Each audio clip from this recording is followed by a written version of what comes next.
seen a lot of young lawyers who are very confused about what they really want. They are comparing themselves with people like my dear brother, Faust the bad guy, who says this is life we choose, the life pays us. I know what I always tell them is this: if you want to choose that life, just choose that life. But don't choose the life of a lawyer and compare yourself to Faust the bad guy. Or choose the life of a lawyer and compare yourself to Lai Wasabi. Or choose the life of a lawyer and compare yourself to Funke Akindele. You see, everybody makes a choice. And whatever choice that you have made, you stand by it and then you become the best at it.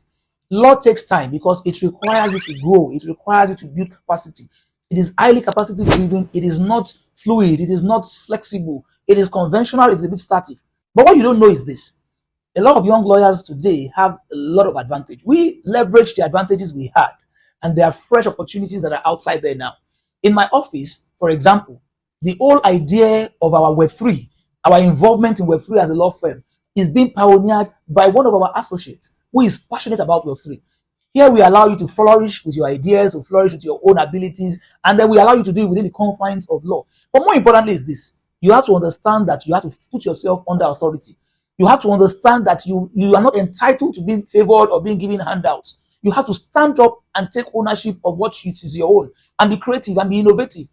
You find a lot of young lawyers today who are not committed to their place of work. They are looking at all the other things they could have done except what they are doing at the moment. And because they are doing that, they are not bringing in their best to the table. And what do you find? The senior lawyer picks that and he wonders why you are distracted. He wonders why you are not contributing at your best. He wonders why your best foot is not on the table. And because of that, the firm is not inclined to support you. The firm is not inclined to give you benefits that you should easily have gotten. And that's why I want to encourage everyone, especially young lawyers that are listening to this. Bring your best foot forward. Bring your creativity to your firm. I remembered when I was serving as an NYSC associate in a law firm. I got into my law firm and I went to meet my principal, who was a senior advocate and is still a senior advocate of Nigeria. And I said, sir, there are a lot of things we can do in this firm. There are a lot of improvements. We're a very successful law firm. We are widely known. But there are a lot of things that we are still doing old school because it was a second generation law firm and with a lot of age and experience in their bag. And then the senior advocate strangely said, you know what? Good idea. Spoke to the head of chambers and said, support Charles and do all these things that he has said. Because of that idea, the firm changed its website, changed its logo, reprinted new letterhead and stationaries generally, repainted the office. We came up with a different approach. We rebranded the firm. And these were contributions made by an NYSC associate.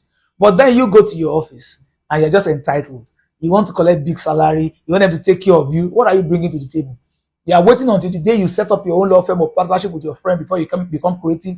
Let me tell you, the ideas you don't use will become useless. The more you use your ideas and your initiative,